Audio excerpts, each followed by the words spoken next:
नमस्कार, मैं हूं ज़ारा। पक्ष विपक्ष में स्वागत है आपका। शुरुआत करते हैं अपनी इस खास पेशकश की। बंगाल का चुनाव जीतने के बाद से ही मोदी विरोधियों के लिए उम्मीद बनकर उभरी ममता बनर्जी की नजर राष्ट्रीय राजनीति पर टिकी हुई है। प्रधानमंत्री मोदी के सामने 2024 में विपक्ष का चेहरा बनने के लिए आतुर ममता की सियासी चाल बीजेपी से ज्यादा कांग्रेस के लिए टेंशन बढ़ा रही है। बंगाल से बाहर अपने पैर पसार रही ममता की नजर कांग्रेस नेताओं पर है, जिन्हें लगातार तोड़कर अपने साथ वह मिलाती जा रही हैं। इसी कड़ी में मेघालय के पूर्व मुख्यमंत्री मुकुल संगमा भी कांग्रेस छोड़ टीएमसी की पतवार के सहारे अपनी राजनीति की नैया पार लगाना चाहते हैं। मुकुल संगमा के साथ साथ मेघालय में कांग्रेस के 17 में से 12 विधायकों को तोड़कर टीएमसी ने अपने पाले में ले लिया है। इस तरह से मेघालय में कांग्रेस की जगह टीएमसी मुख्य विपक्षी दल बन जाएगी। ऐसे में मेघालय में कांग्रेस के लिए सियासी राह अब मुश्किल होती दिखाई दे रही है।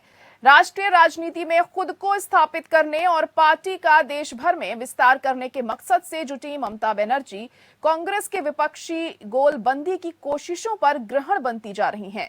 ममता बनर्जी ने बंगाल, असम, गोवा, त्रिपुरा, मेघालय, उत्तर प्रदेश, बिहार और हरियाणा के कांग्रेस नेताओं को अपने साथ मिलाना शुरू कर दिया है।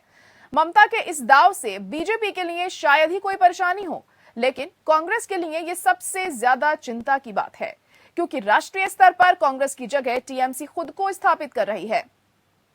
यही वजह है कि ममता दिल्ली आई और कांग्रेस अध्यक्षा सोनिया गांधी से नहीं मिली, जबकि गांधी परिवार के विरोधी बीजेपी सांसद सुब्रमण्यम स्वामी से लंबी मुलाकात की। और इतना ही नहीं, सोनिया से नाम मिलने के सवाल पर ममता बनर्जी ने कहा कि जरूरी नहीं है कि हर बार मिला जाए। राजधानी दिल्ली की यात्रा पर आई ममता बनर्जी ने बिहार कांग्रेस के नेता कीर्ति आजाद और जेडीयू के पूर्व सांसद पवन वर्मा को मंगलवार को टीएमसी की सदस्यता दिलाई।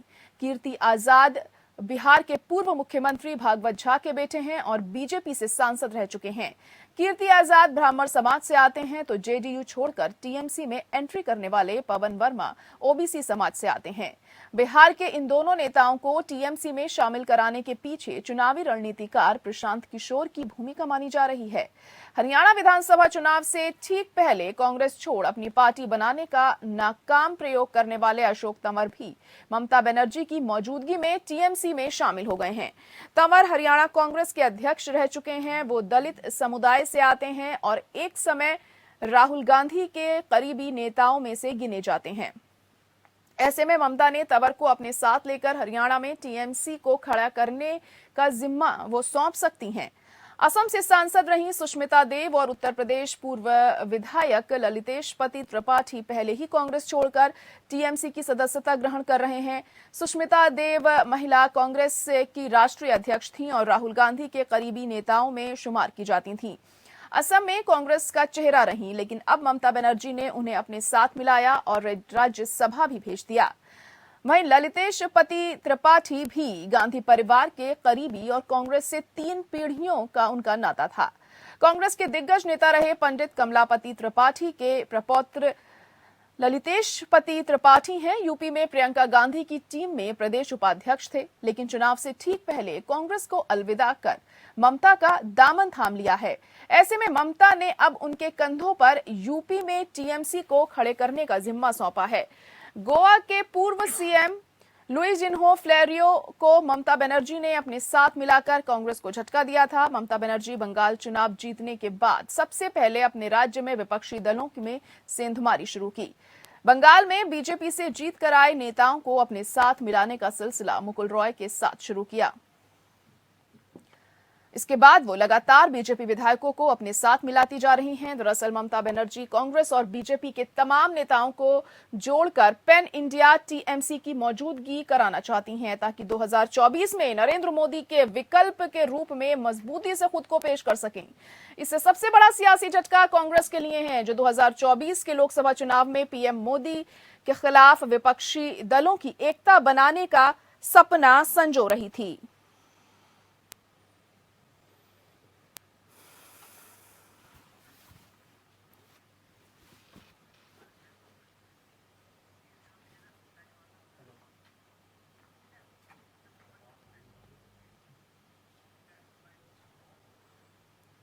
तो बिल्कुल आज हम इसी पर चर्चा करने जा रहे हैं। तमाम मेहमान भी हमारे साथ जुड़ चुके हैं। डॉक्टर अजय उपाध्याय हमारे साथ कांग्रेस से हैं, महेश शर्मा बीजेपी से हमारे साथ जुड़े हुए हैं, इसके अलावा शौमित घोष टीएमसी से हमारे साथ जुड़ चुके हैं। आप सभी का बहुत स्वागत है। पहला सवाल शौमित जी आपसे यही करना चाहूंगी, अब ममता बनर्जी जिस तरीके से हम देख रहे हैं कि जो टीएमसी पार्टी है तमाम राज्यों में अपनी पार्टी को और ज्यादा मजबूत करने में ममता बनर्जी लगी हुई हैं, तो क्या लग रहा है कांग्रेस के विकल्प के तौर पर अब खुद को देख रही है 2024 में, क्या कहना चाहेंगे?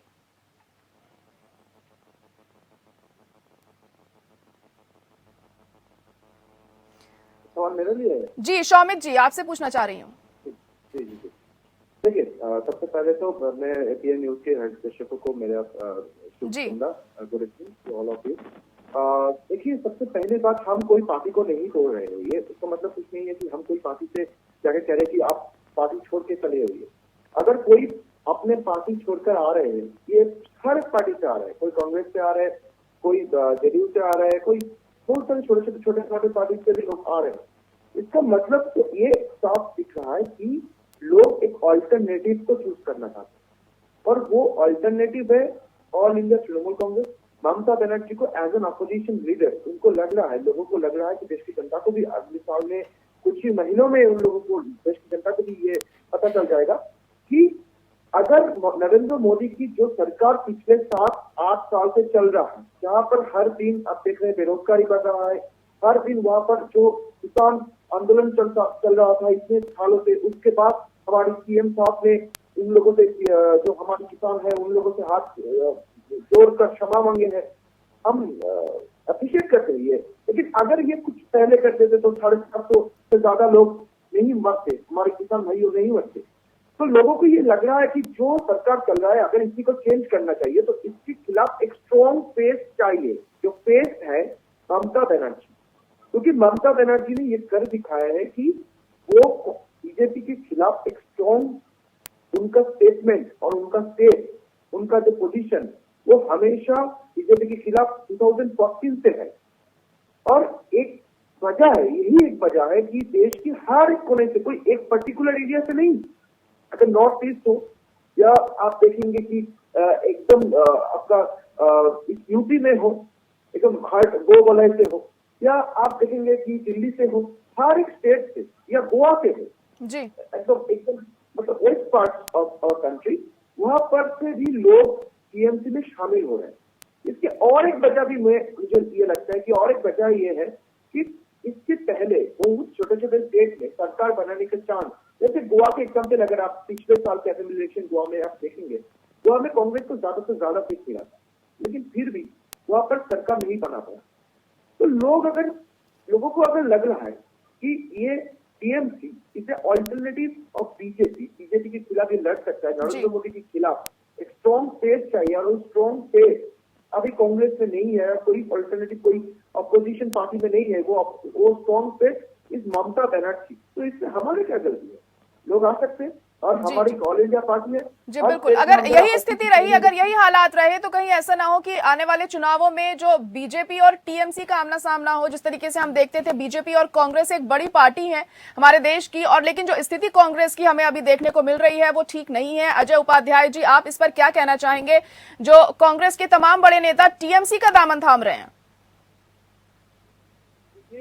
जरा जी, पहले तो मुझे लगता है कि ईमानदारी से एक लोकतांत्रिक प्रक्रिया में राजनीतिक दलों की वैचारिक आधार को समझने की जरूरत है। मैं मानता हूं कि ये काम पहले भाजपा के लोगों ने टीएमसी में जाने का काम किया। कई जो भाजपा में भी जो वैसे लोग थे जो भाजपा उनको स्पेस नहीं देती थी, आपने देखा होगा, चाहे जसवंत सिन्हा जी हों, चाहे अभी इनके एक और नेता है जो अभी फिलहाल सांसद भी होते हुए और वो भी प्रयास में है जाने का, और भी कई लोग हैं।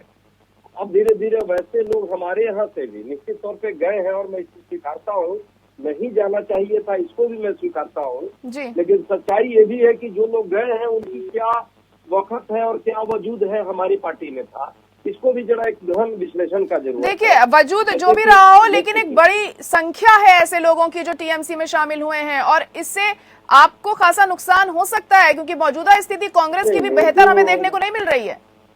देखिए, दो बातें हैं। पहली बात है कि भाजपा से भी लोग गए तो क्या भाजपा को नुकसान मेजर हुआ? ये देखने की बात है। देखिए, भारतीय जनता पार्टी की तो ऐसे बात करें तो मौजूदा सरकार है और इस वक्त बीजेपी की क्या लोकप्रियता है और कितना जनाधार है, इससे तो फिलहाल सभी वाकिफ है। लेकिन जो मजबूती देनी है पार्टी को, वो कांग्रेस पार्टी को फिलहाल देने में लगी हुई है, क्योंकि मौजूदा तो बीजेपी की सरकार तो चल ही रही है ना। जयरा जी प्रश्न पूछ रही है तो उत्तर तो सुनेंगी मेरा। जी कहिए। उत्तर ही नहीं सुनेंगी तो मैं क्या बात करूंगा। जी कहिए। तो आप ही उत्तर भी दे और आप ही प्रश्न करें तो फिर नहीं, मुझे अपनी बात पूरी तरीके से रखनी है ना, ताकि आप समझ पाए कि मैं क्या पूछना चाह रही हूँ। कहिए। मैं समझ रहा हूँ, पूरा समझ रहा हूँ मैं। जो एजेंडा है चैनल टीवी का वो भी समझता हूँ, आपका नहीं, मैं आपकी कोई एजेंडा नहीं है, लेकिन एक नए दृष्टिकोण के साथ एजेंडा पूरे देश चल रहा है ये दिखाने का कि भाजपा के सामने विकल्प नहीं है, और यदि विकल्प है तो ऐसा विकल्प है, इस विकल्प की कोई, अब आप ही बताइए ना, क्या अपने दर्शक, आपके दर्शक जो सुन रहे हैं देख रहे हैं वो भी समझ रहे हैं इस बात को कि क्या टीएमसी कर्नाटका में, केरला में, तमिलनाडु में, कश्मीर में, हिमाचल प्रदेश में, पंजाब में ये कोई विकल्प हो सकती है। मैं टीएमसी के पार्टी पर प्रश्न नहीं लगा रहा हूँ, उसकी अपनी एक लीडरशिप है, बंगाल में नेचुरल है, हम नहीं विकल्प है टीएमसी का। लेकिन पूरे देश की जब बात करते हैं कन्याकुमारी से कश्मीर तक और अटक से कटक तक, तो कितनी संख्या में कौन सी पार्टी है किसको नहीं पता है। लेकिन एक ये पैराडाइम बनाने का प्रयास है राष्ट्रीय, बेसिकली भाजपा के द्वारा ही बनाने का प्रयास हो रहा है कि भाई कांग्रेस तो नहीं है और टीएमसी हमारा विकल्प है। सब बाद में समझते हैं बात को, इस बात को।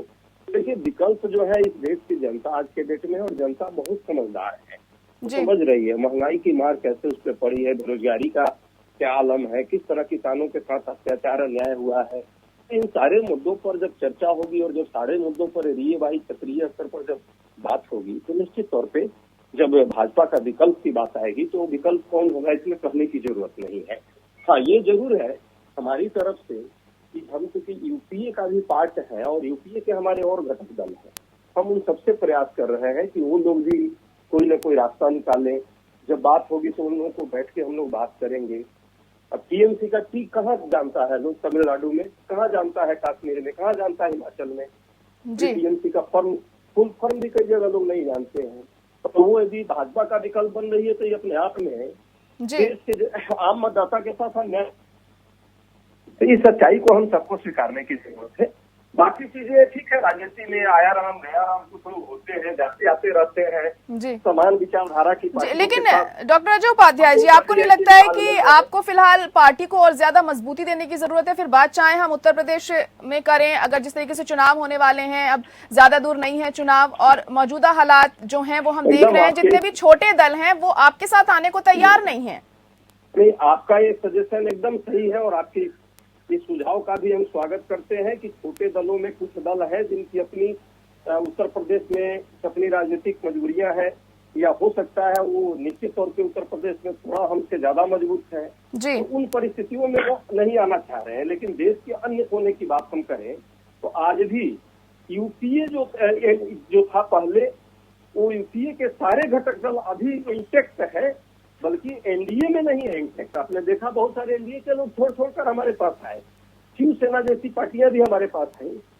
तो ये मानकर चलिए कि हमारा विश्वसनीयता है तभी आई। कुछ राज्य विशेष की अपनी परिस्थिति हो सकती है, उत्तर प्रदेश के लिए आपने कहा, इस बात को मैं मानता हूँ कि हमारे पास वहाँ जो है घटक दल, वहाँ जो भाजपा से लड़ने वाले कई जगह बिखरे हुए हैं, और उस बिखराव का फायदा भी यदि कल को भाजपा को किसी कारण से हुआ तो इसके लिए जिम्मेवार यही दल होंगे। हम तो लगातार प्रयास करते रहे हैं कि हमारे साथ जो है एक साथ एक मंच पर आकर के और भाजपा से लड़ा जाए। ठीक है, चलिए महेश वर्मा जी भी हमारे साथ बने हुए हैं बीजेपी से। महेश वर्मा जी, आप क्या कहेंगे जिस तरीके से तमाम जो कांग्रेसी नेता हैं वो अब टीएमसी का भी रुख कर रहे हैं और टीएमसी अपने आप को मजबूती देने में कोई कसर नहीं छोड़ती हुई दिखाई दे रही है, आपको क्या लग रहा है 2024 में कितना तगड़ा कॉम्पिटिशन मिल सकता है आपको? देखिए नेहा जी, मैं तो यही कहूंगा कि अभी तक तो भाजपा ही कहती थी कि भाई इस देश में कांग्रेस मुक्त जो है राजनीति होनी चाहिए। अब तो टीएमसी भी यही काम कर रही है, तो वो दिन दूर नहीं जब कांग्रेस जो है एक सिर्फ नाम लेने वाली पार्टी रह जाए। जिस तरह की इनकी नीति और जिस तरह की इनकी सोच और समझ है देश के प्रति, कल ही एक डिबेट पे था उसको। हेलो जी, हम सुन पा रहे हैं आपको, कहिए। हाँ, कल ही एक क्रिप्टो करेंसी के ऊपर जिस तरह से इनके प्रवक्ता और प्रतिनिधि ऐतराज कर रहे थे, तो मुझे लगा कि देश हित में बचा क्या। कांग्रेस जो है वो अपनी सिर्फ बातों के जरिए इस देश को ये बताना और जताना चाहती है कि हम देश के लिए बहुत कुछ करना चाहते हैं, लेकिन जमीनी स्तर पे ये सिर्फ जो एक पॉलिटिकल टूरिज्म टाइप का जो काम होता है उसको करने के अलावा ये कुछ नहीं कर पा रहे हैं। तो ऐसी पार्टी, राजनीतिक पार्टी आज के टाइम में सस्टेन उसको करना या रखना, मुझे नहीं लगता कि अब जो है उसकी कोई किसी तरह से प्रासंगिकता कांग्रेस की और नीति की, नियत की और उनकी सोच की, समझ की अब कहीं बची हुई है। टीएमसी जो है सिर्फ यही नहीं कर रही है, गोवा में इनको तोड़ ताड़ के बराबर कर दिया। आप ये एनालिसिस करिएगा अगर पश्चिम बंगाल में या नॉर्थ ईस्ट स्टेटों में, तो इनकी जमानत जब्त करने में टीएमसी की बहुत बड़ी भूमिका रही। और टीएमसी की जो वोट्स हैं वो अगर शिफ्ट कहीं हुए नॉर्थ ईस्ट में तो इधर हुए, जैसे दिल्ली में केजरीवाल के पास जो है कांग्रेस का वोट शिफ्ट हुआ। तरीके से टीएमसी लगातार अपनी जमीन मजबूत करने में लगी हुई है। ममता बनर्जी अलग अलग शहरों के दौरों पर हैं, अलग अलग राज्यों में पहुंच रही हैं अपनी पार्टी को और ज्यादा मजबूती देने के लिए। हमारे मेहमान भी बने हुए हमारे साथ लगातार। शौमित जी, अब अगला सवाल मैं आपसे ये करना चाहूंगी कि अब जिस तरीके से हमने देखा, ममता बनर्जी अभी हाल ही में दिल्ली में आई थी, मगर वो सोनिया गांधी से नहीं मिली, बाकी सुब्रमण्यम स्वामी से भी मिली, नरेंद्र मोदी से भी मिली। तो क्या कुछ मायने इन मुलाकातों के निकाले जाए अब? नहीं, देखिए, सबसे पहले मैं अभी महेश वर्मा जी का बात सुन रहा था जी। देखिए, जो स्टेट है ना, टीएमसी जितना स्ट्रांग होगा नेशनल लेवल, उससे बीजेपी का थ्रेट ज्यादा होता है। क्यों? सवाल ये उठेगा क्यों। लेकिन कुछ मीडिया परसेप्शन ये से दिखाया गया कि टीएमसी जितना स्ट्रांग है, मुझे पता नहीं, कांग्रेस की कुछ लीडर भी ये कह रहे हैं कि अगर टीएमसी स्ट्रांग हो रहा है, टीएमसी स्ट्रांग हो रहा है तो बीजेपी को स्ट्रांग कर रहा है, कांग्रेस को वीक करके। ऐसा बात नहीं है। मैं एक सिंपल से एग्जांपल देना चाहता हूँ, आज का एग्जांपल, टुडे एग्जांपल। आज त्रिपुरा में म्यूनिसिपल इलेक्शन हो रहा है, कॉर्पोरेशन इलेक्शन हो रहा है अगरतला में। वहां पर टीएमसी, इतने दिन तक टीएमसी ने आज तक कभी भी पश्चिम बंगाल के बाहर कोई भी स्टेट में इतना ताकत लेकर इलेक्शन नहीं लड़ा। अब पहली बार लड़ रहा है। और आप देखें कितने बार सुप्रीम कोर्ट में हम गए हैं, और बीजेपी रूलिंग त्रिपुरा में, ऐसे हर स्टेट में, हर एक स्टेट में बीजेपी रूलिंग, हर एक स्टेट में कोई डेमोक्रेसी नाम की चीज नहीं है। ये खुले आम पूरे देश देख रहा है। Just because of TMC is fighting the Tripura municipal election. अगले दिन पे हम मेघालय में सरकार बनाएंगे, अगले दिन में हम गोवा में करे से करे टक्कर देंगे, और 2022 का जो असेंबली इलेक्शन होगा गोवा में, वहां पर भी हम सरकार बनाएंगे। वहां पर भी अगर डेमोक्रेसी नहीं रहेगा, बीजेपी अगर ऐसे ही तमाशाई करते रहेंगे, तो उसको लेकर भी पूरी देश को हम दिखाएंगे, पूरे देश को। जैसे हमारा यूथ यूविंग प्रेसिडेंट शाहिनी घोष को किस तरीके से उसको अरेस्ट किया गया था, रात में उसको जेल में डाला गया था, सुबह में हम कोर्ट में गया, कोर्ट में उनको जेल मिल गया। तो ऐसे हर एक स्टेट में जहां पर ऑपोजिशन की कोई वॉइस नहीं है, ऑपोजिशन वहां पर पॉलिटिक्स नहीं कर सकता, डेमोक्रेटिकल कंट्री है ये। चलिए ठीक है, ठीक है, चलिए ठीक है। अजय उपाध्याय जी, आपके पास आना चाहूंगी कि जी अजय उपाध्याय जी, शौमित जी जी, चलिए ठीक है, बोलिए। बस मैं यही कहना चाहता हूँ कि कांग्रेस भी कितने दिन तक अपोजिशन पार्टी में है। बीजेपी रूलिंग बहुत ऐसे स्टेट है जहां पर Congress is the only opposition party, but the problem is वहां पर जितने तानाशाही बीजेपी कर रहे हैं, क्या वहां पर किस तरीके से उसको केस को लेकर नेशनल मीडिया से लेकर सुप्रीम कोर्ट तक ले गया है। हम ये काम कर रहे हैं क्योंकि हम इस देश की डेमोक्रेसी को बचाना चाहते हैं। चलिए ठीक है। अजय उपाध्याय जी, आप क्या कहेंगे? जैसे ममता बनर्जी आई थी दिल्ली, मगर सोनिया गांधी से उन्होंने मुलाकात नहीं करी। वहीं इससे पहले जब वो दिल्ली आई थी तब वो राहुल गांधी से भी मिली थी, सोनिया गांधी से भी मिली थी। तो क्या लग रहा है अब ये सब पार्टियां कांग्रेस को साइडलाइन करना चाह रही हैं? देखिए, मुझे लगता है ममता जी का अपना इस बार के आने का कार्यक्रम व्यक्तिगत रहा होगा, और जिस तरह से भी वो, हालांकि दोनों के रिलेशन बहुत ही अच्छे हैं व्यक्तिगत, सबको पता है। सुमित भाई यहाँ जो भी कहे, अजय उपाध्याय कोई कहे, इससे सोनिया जी का और ममता जी के रिलेशन पर कोई फर्क नहीं पड़ता। दूसरी बात, महेश वर्मा जी दिवा स्वप्न की तरह एक बात कर रहे हैं। महेश वर्मा जी ने बड़ी तारीफ की और अच्छा लगा। ओवैसी साहब भी आजकल भाजपा का ही विकल्प आजकल पूरे देश में बन रहे हैं, और ये भाजपा के द्वारा प्रायोजित जो है उनके विकल्प है। तो ऐसे विकल्प चाहते भी हैं कि जनता को कम से कम ऐसे विकल्प, और तभी वैसे लोगों की प्रशंसा होती है। उत्तर प्रदेश में मायावती जी भी विकल्प बनने को तैयार है, आम आदमी पार्टी भी कई राज्यों में घूमती है और घूमती रही है, लेकिन क्या असर होता है सबको पता है। मैं टीएमसी पर कोई प्रश्न नहीं लगाना चाहूंगा। टीएमसी बंगाल में वाकई मजबूत पार्टी है। ममता दीदी खुद एक फाइटर लेडी है, लेकिन इस सच्चाई को ममता जी को भी समझना होगा और पूरे देश के सभी विपक्षी दलों को समझना होगा कि अल्टरनेटिव पॉलिटिक्स का एक कार्यक्रम देना होगा।